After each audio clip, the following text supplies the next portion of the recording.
All right, let's share the old screen here.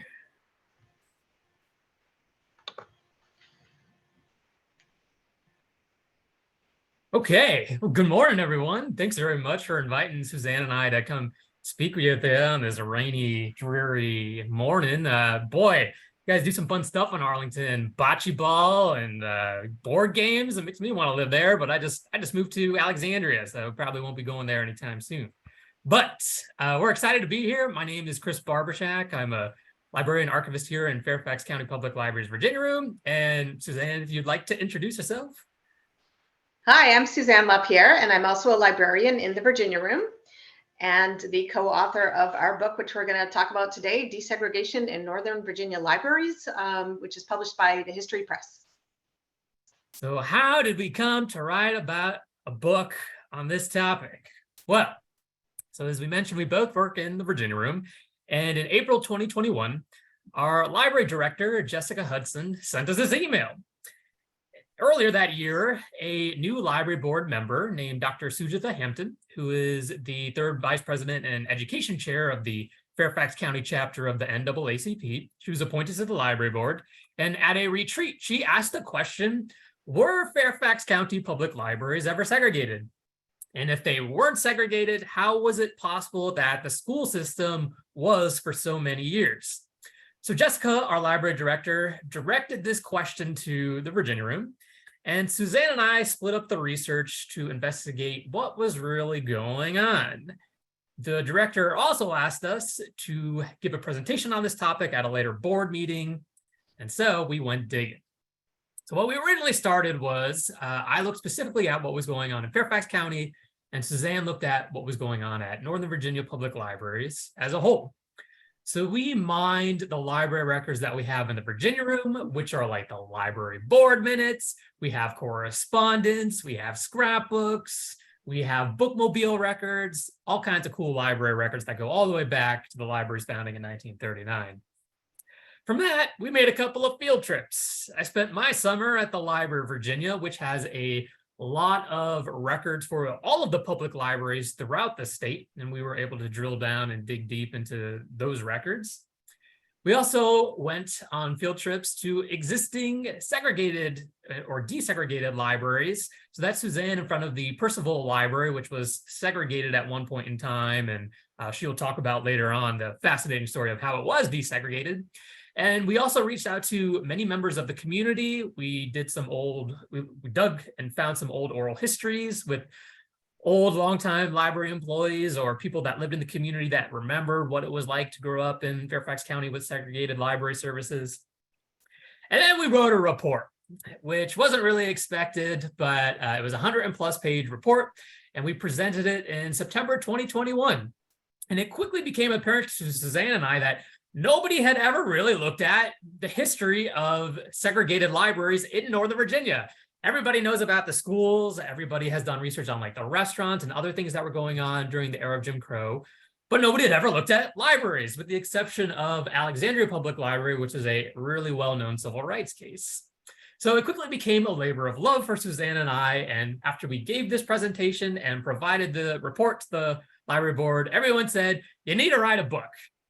So we wrote a book, and it was published in January, and we're here to talk a little bit about the civil rights activists that desegregated the library system. So Suzanne's going to kick it off with Arlington Public Library, because she investigated Arlington and Alexandria. So kick it off, Suzanne. Okay, Chris. Well, I am still seeing the first slide in our PowerPoint rather than... oh, man. Yeah. Is everyone else also seeing the first slide? Yeah. Okay. Okay, so now we are moving into Arlington, and Chris and I mixed it up just for you. We don't usually start with Arlington with this presentation, but we thought that would be of the most interest to you today. So kicking it off with Arlington. Can you see it now?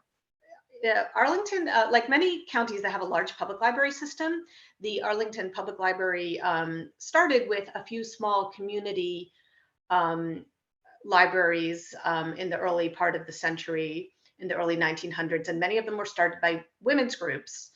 Many of them were in churches and so forth. So in 1936, Arlington library association was born by merging some of these small community libraries together. And in 1937, the Arlington government decided to make a library department for an Arlington Public Library. If I could jump in just for a second, Chris, do you want to change to the slideshow view? Sure, I thought I was on that. Let's see. We're seeing all the thumbnails down the side. Yeah, No, we were seeing the correct slide, but we also were seeing the thumbnails of the other slides. there we go. There we go. Okay. Better. Thank you.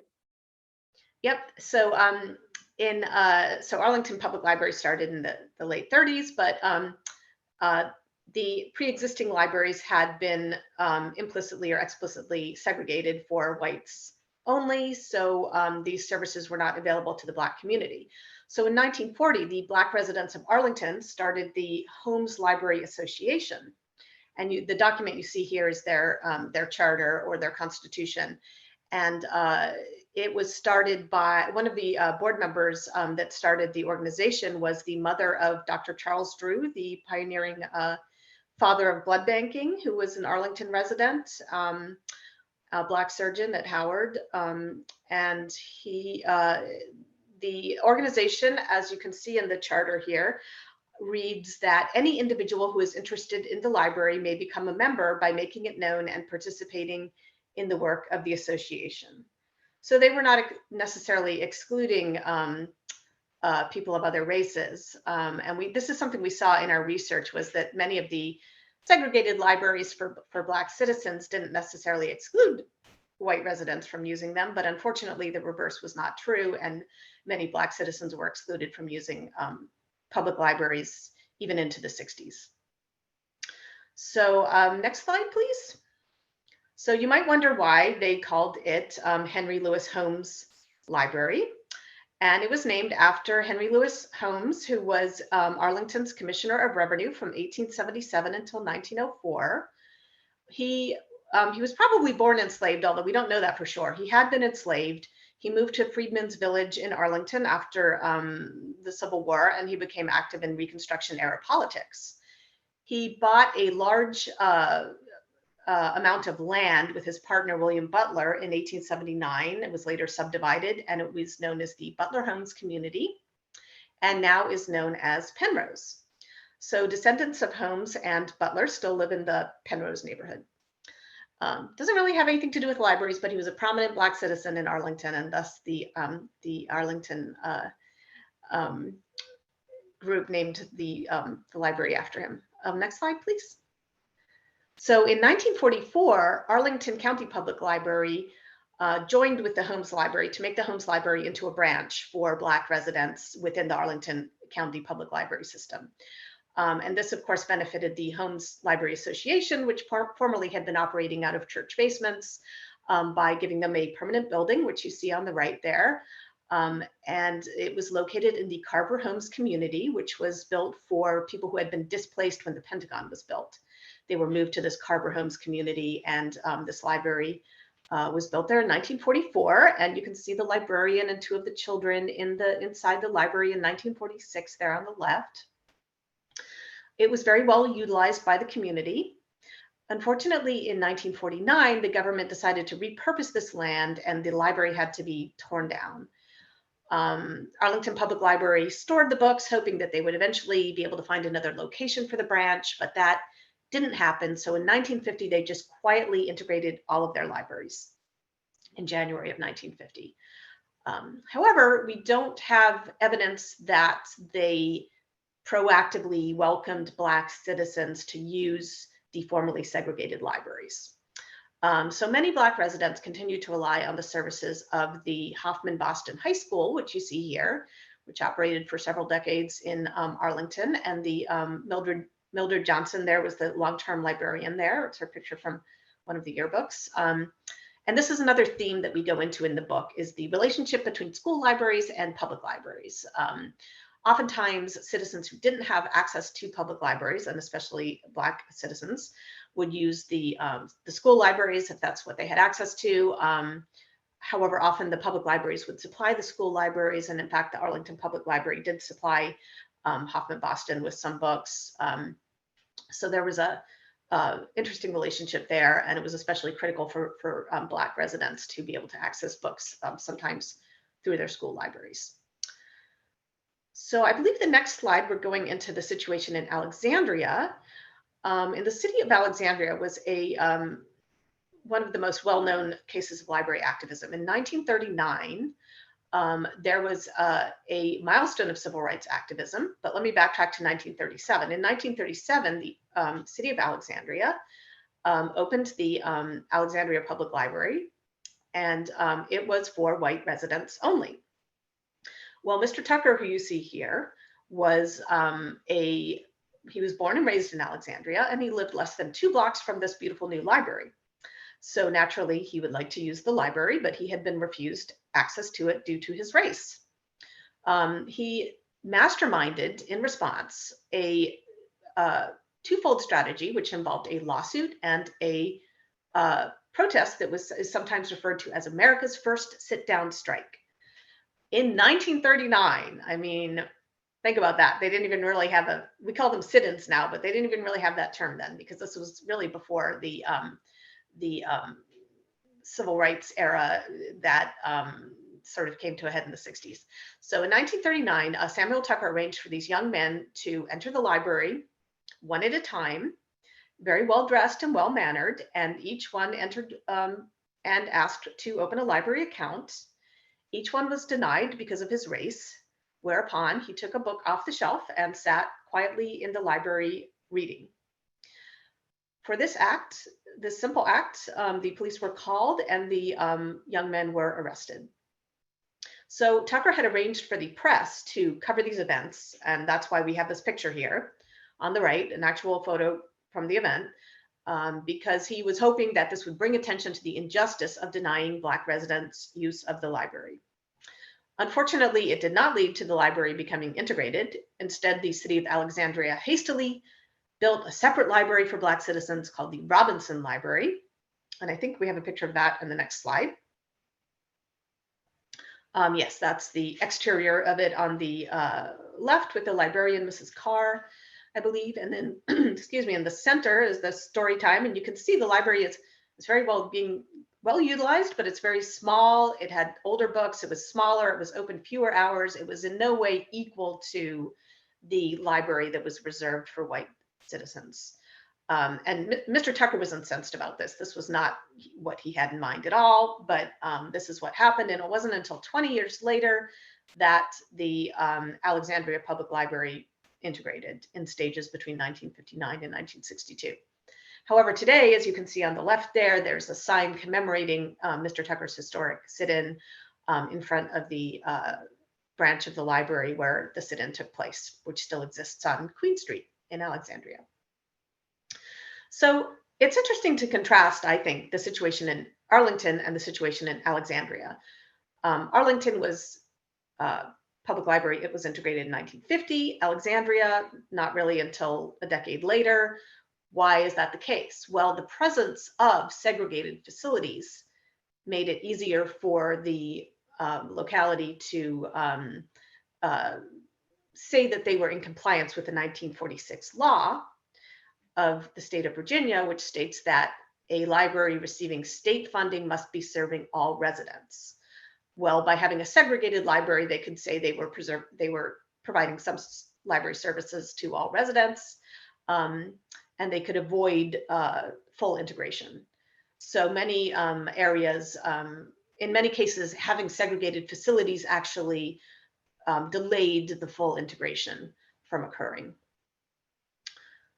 And we go into more about that in the book, as well as implicit segregation versus explicit segregation. You might say that even though Arlington Public Library desegregated in 1950, if they didn't make that known to Black residents, they were still implicitly segregated because Black residents just assumed that they weren't welcome in those libraries.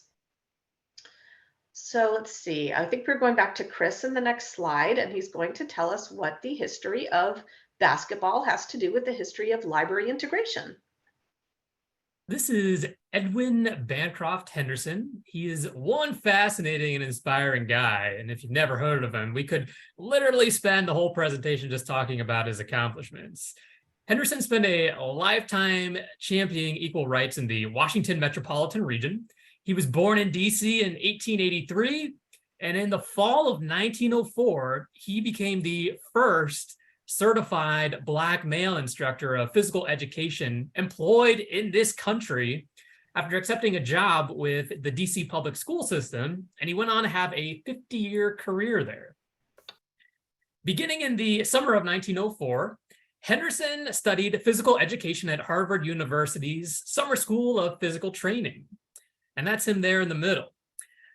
He learned the new game of basketball from the people that James Naismith, the inventor of the game of basketball, had first taught in the 1890s. So Henderson brought the game back with him to Washington, D.C., and it was there that he introduced it to his students. After being refused admittance to watch a whites-only basketball game in DC, he staged the first Black-only basketball game in True Reformers Hall on U Street, which is actually still standing today. Henderson saw sports as a means to debunk the notion of racial inferiority and a way to open doors of opportunity. He subsequently organized the 12th Street YMCA basketball team and won the 1909-1910 Colored Basketball Championship. And that's that championship team and Henderson there in the middle. However, that championship game was the last game of basketball that Henderson ever played because the day before he got married and his wife said, "I don't want you playing basketball anymore because of your health." And so the couple moved out to Falls Church, which is where his grandmother, who was formerly enslaved, had lived since emancipation. So Falls Church was an extremely segregated town. That's Henderson there on the right. In 1890, the town council had voted to retrocede 1/3 of the town's land where most of the Black community lived back to Fairfax County. And the council's objective for doing this was to eliminate the Black vote, which had been influencing local elections. So everything on this map that you see here on the left below that yellow line, that's where the Black community was living in the town of Falls Church, or at least most of it. And it was all given back to Fairfax County. 2 decades later, in December 1914, while Henderson is living there, Falls Church councilmen passed a segregation ordinance that made it unlawful for Black residents to buy, sell, or rent property within a certain area of the town. Outraged, Henderson got together some of the town's leading Black citizens and formed the Colored Citizens Protective League to protest the passage of this ordinance. The CCPL sued the city to prevent this ordinance from being enacted. They ultimately prevailed, and the CCPL became the first rural chapter of the NAACP in June 1918, and Henderson was its secretary. The act of desegregating the library, though, in the town would take a few more decades and involve one other local civil rights pioneer. So on this map here, below that yellow line, you see this little church here. It says Colored Baptist Church. Well, that is the Second Baptist Church. It still exists today. It's off Costner Drive, which is named for Reverend Wallace E. Costner. Costner was one of the most respected voices in Falls Church's Black community. He would go out of his way to help anyone, whether he knew them or not, and he used the pulpit to fight for civil rights, particularly in the public schools. He originally hailed from Kings Mountain, North Carolina, and after serving in World War I, he came to Falls Church and became pastor of the Second Baptist Church in 1935 and went on to become pastor for his entire career until he died in 1971. Upon moving to Falls Church, he became president of the Fairfax County Colored Citizens Association and constantly fought for equal rights in the school system. So both Costner and Henderson played a vital role in desegregating Falls Church Public Library. That library was established in 1899, and it was in the backyard of the mayor of Falls Church's house in this little garage building, and it subsequently moved around the town over several years, and it was segregated always from its inception. In March 1950, the Falls Church Public Library held its first local authors night, which is illustrated there on the left in that newspaper clipping. And they invited 22 local authors to speak, one of whom was E.B. Henderson. Henderson had recently republished his book, The Negro in Sports, which was the first book ever written about the history of Black athletics. 11 authors showed up for the event. We don't know if Henderson actually did go to speak. His mother actually lived right next door to the library, but his book was displayed throughout that whole week while this was going on. The earliest mention that Falls Church Public Library was desegregated was 1953, but as Suzanne mentioned, there was still a lot of implicit segregation going on. And in November 1955, the library board directed the librarian, Mrs. Elizabeth Graham, to pursue the matter of library service to the city's Black residents by contacting Reverend Costner and E.B. Henderson, as they had been putting pressure on the library board to make sure that the library was open to everyone. So they got together, they met at the meeting, and they discussed the best ways to serve the community's Black children and adults, and that they asked that the local principals of the local segregated schools be contacted to notify that those children could indeed access the library, and that was done. But despite these efforts, local Black educators still faced obstacles when obtaining access to the library a year later. So Costner, again, reached out to the board, pressured them, and inquired about borrowing privileges for teachers at the nearby segregated schools. The librarian wrote this letter to Reverend Costner in 1956, saying that the board passed a resolution saying that any teacher who worked in the Fairfax County public school system or could allow for a free library card and free library access, and they asked Costner to personally convey that information to the local segregated schools. In 1958, construction was completed on a permanent state-of-the-art Falls Church Public Library. Today, it's known as the Mary Riley Stiles Library. And E.B. Henderson was involved with that planning and dedication of the building. On the left and right there, you can see the guest book from that signing, from that event. And Henderson signed the guest book there on the right. And he was also one of the first invited to the library's first oral history panel in 1965. That's him there on the left, smoking the pipe. And he was recollecting his experiences of growing up in Falls Church in the 1890s. So in recent years, Dr. Henderson has received a lot of recognition. His house still exists today, and it received a historical marker in 2021. There's the Tinner Hill Foundation, which has that arch memorial in the town of Falls Church that commemorates some of his work. And actually on Saturday, June 24th, the University of District of Columbia, his alma mater, is dedicating a statue of him on their campus at 1 o'clock. So he is getting a lot of new recent accolades. Reverend Costner, on the other hand, hasn't really received too much recognition. That's him there on the left next to Henderson's mother. So one of our goals for this book was hopefully to put him back into the spotlight, to recognize all of the amazing civil rights activism that he did. In Fairfax County, we have William McKinley Carter. Carter was a prominent lifelong resident of the town of Vienna. His family had been living in the area since 1842. While he was living there, the only library that was available to residents of Vienna was this one, the Vienna Town Library. It was established in 1897, and it also was segregated from the beginning. Its charter recorded that its use was restricted to only the town's white inhabitants.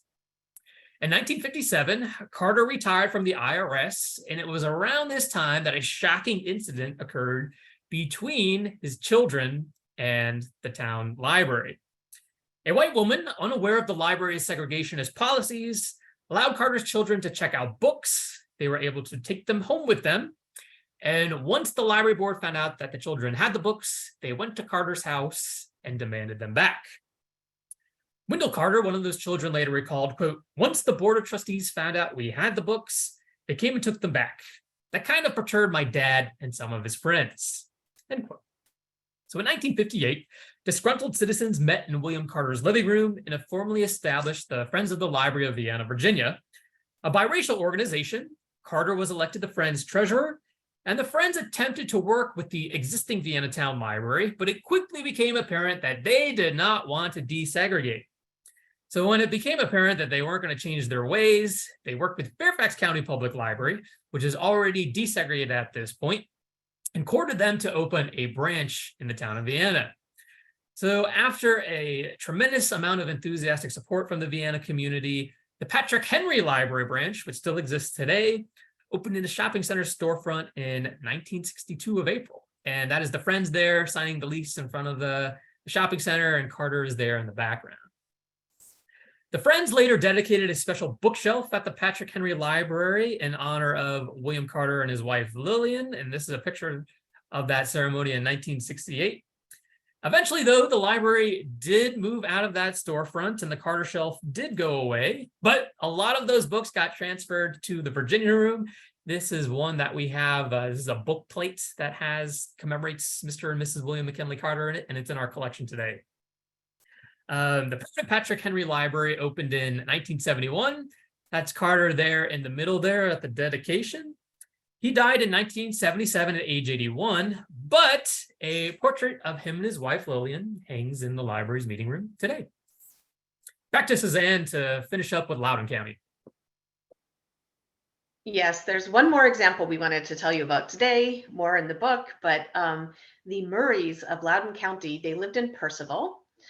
Samuel Cardoza Murray and his wife Josie Cook Murray were upholsterers. They had an upholstery shop in Percival, and they also did all kinds of decor. They did draperies, and they could build furniture, and they were very well known for the quality of their work. So they had done work for several prominent local citizens. And one day in 1956, the sister-in-law of President Eisenhower asked them to do some special Austrian-style draperies for her home near Hillsborough. So the couple went to the Percival Library, which was the only public library in Loudoun County at the time, and tried to check out a book, but they were not allowed to check out a book because of their race.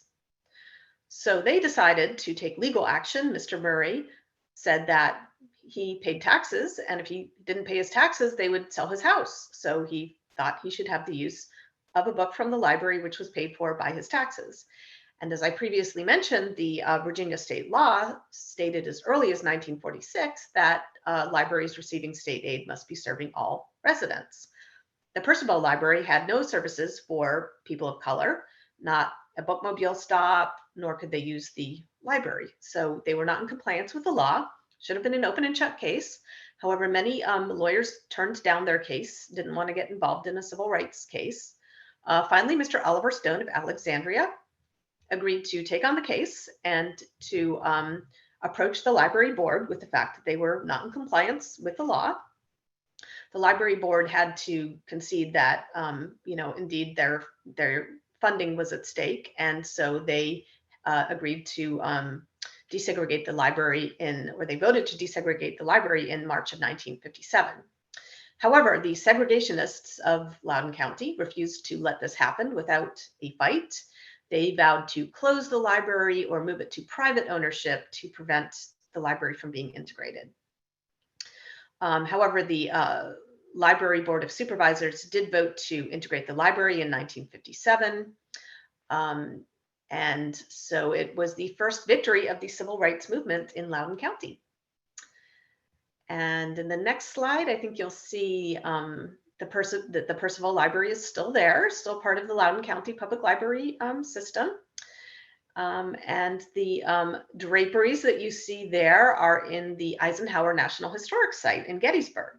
Because what happened after the Murrays finished their work for Mrs. Moore, the Eisenhowers came to visit, and they were so impressed by those draperies, which were very stylish at the time, that they asked the Murrays to do some draperies and other furnishings for their home in Gettysburg. So if you go to the National Historic Site, the Eisenhower home in Gettysburg, you'll see those Austrian-style window shades in just about every room of the house.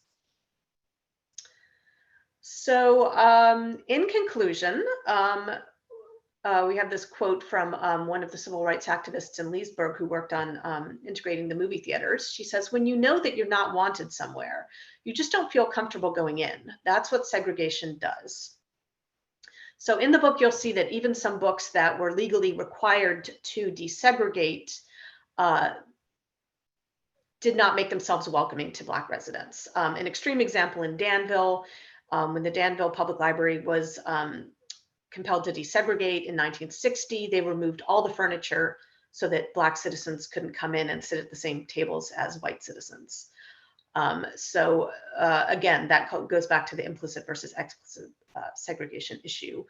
In the book, we cover cases elsewhere in Virginia, such as the Danville situation that I just mentioned. Over on the left, you see the courthouse in Petersburg, Virginia, where a vigil is being held for library protesters who are being held in jail overnight. One of those protesters was Reverend Wyatt T. Walker, who later, largely as a result of his leadership on this desegregation of the library and then of other Petersburg public facilities, was called upon by Dr. Martin Luther King to become his right-hand man, and he planned many of the big events that we associate with Dr. King today. So more about that in the book. We also cover Washington, D.C. as a vital resource for Northern Virginia scholars, such as Mr. Tucker, who we saw in Alexandria.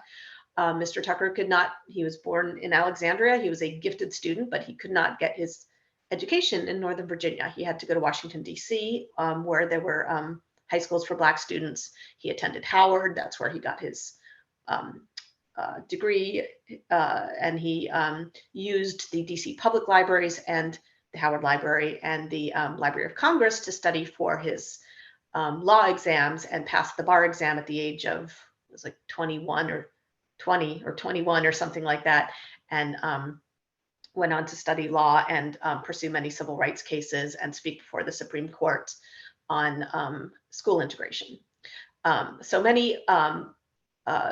Washington, D.C. was a vital resource for many Northern Virginia scholars. And I think that's one thing that makes Northern Virginia unique from the rest of Virginia in some ways, because there was better access to resources. However, there were also libraries in Virginia that stayed segregated as long as those in the Deep South, as we saw with Alexandria not really being fully integrated until 59 through 62. So in the book, we go more into that. We talk more about the public library segregation versus public school segregation. There's over 100 photos in the book, many of which have never been published before. And much of the research in the book has never been published before and is derived from local archives. So we do hope that you'll check out the book, and the author proceeds from the book will benefit the Fairfax County NAACP.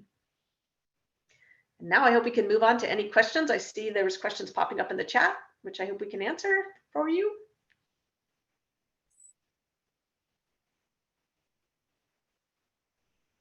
Yep.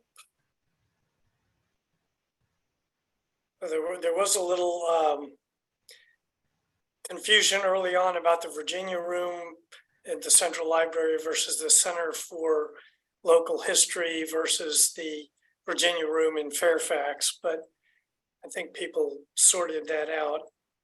I had a question about staff.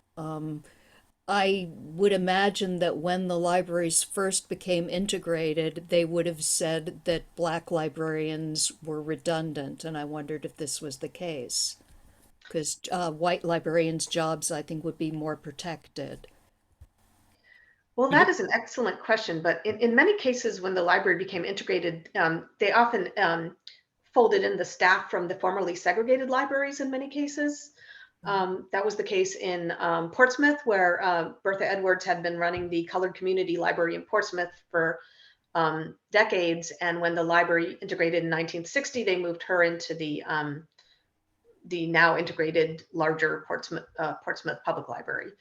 However, there were definitely issues with, for example, in that case, Mrs. Edwards had been, at one point, the state of Virginia conferred the equivalent of an MLIS on any librarian who was currently serving as the director of a library, except for Mrs. Edwards, who had been running the Portsmouth Colored Community Library.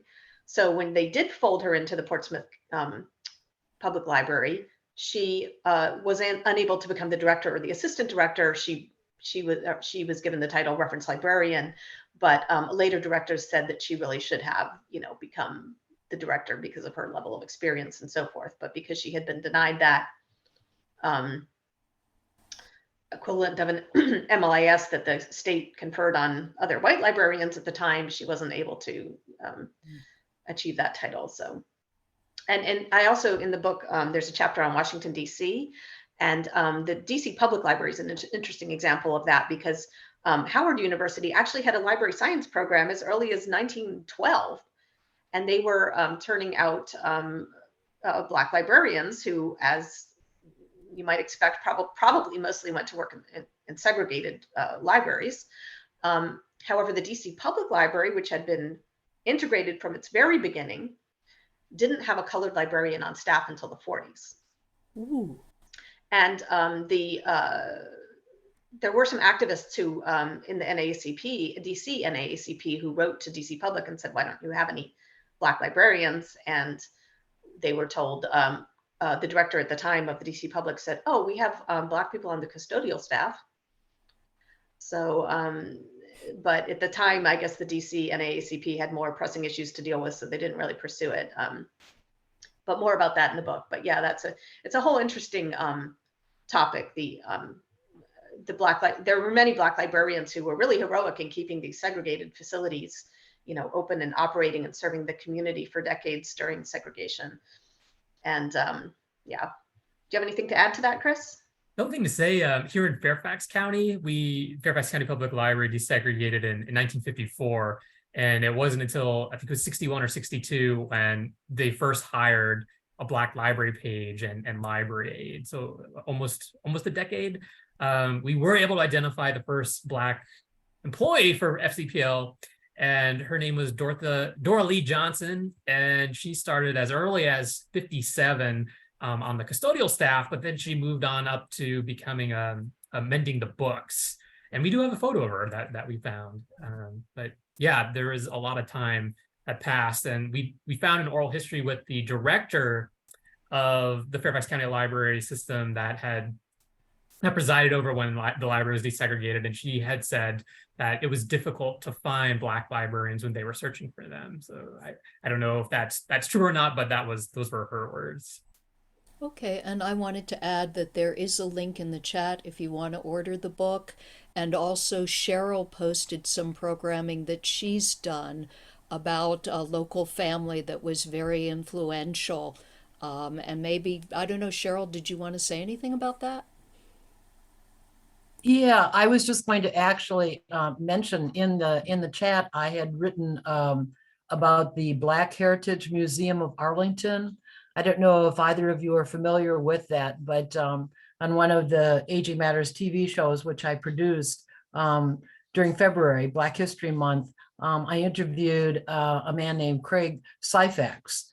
And in Arlington, the Syphax family was actually very well known. Craig's mother was very much involved in local activities as well. But there's now a Black History Museum in Arlington, which is on Columbia Pike. And so I have not been there myself, but I just thought since we're anticipating Juneteenth, that if people are interested in the history of Black citizens in Arlington as well, in addition to what you're talking about, they might want to check that out. So. Suzanne, I had a question.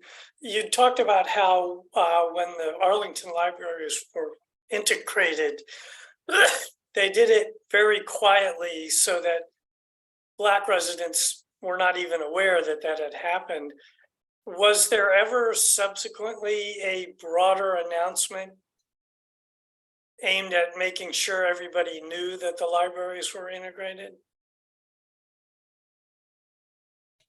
I believe that there were efforts made later on. I can't give you an exact year, but we do have oral histories from people who were alive at the time saying that they didn't believe that they had access to the libraries, or they didn't know that they did. I do believe there were more efforts made to include more of the community later on, but I probably in the 60s, but I can't say exactly when. That would definitely have to go back and check the records on that. After Chris and I started our initial research on this topic, the Arlington Public Library decided to do a deeper delve into the history of the Holmes Library using their archival records. And so they have since put together a a website about the Holmes Library, which includes a lot of links to the historic documents and to related subjects. So definitely, if you want to learn more about this, check it out. You can just do a keyword search for Holmes Library, Arlington Public Library, and it should come up. But yeah, definitely a good source of more information on the Arlington Public Library desegregation. And Steve has just posted a link to the Black Heritage Museum. So anybody that's interested in learning more about that. I would And- definitely like to check that out. Yes, I've been making the rounds to the ones, some of the others, the Alexandria, the Robinson Library, which I talked about having been a segregated library in Alexandria, is now a Black History Museum. Mhm. And Anita had a comment that it's very interesting to visit the Second Baptist Church and a historical marker on Tinner Hill Road. And I would add that they just had the annual Tinner Hill Blues Festival, which is something worth keeping an eye out for next year.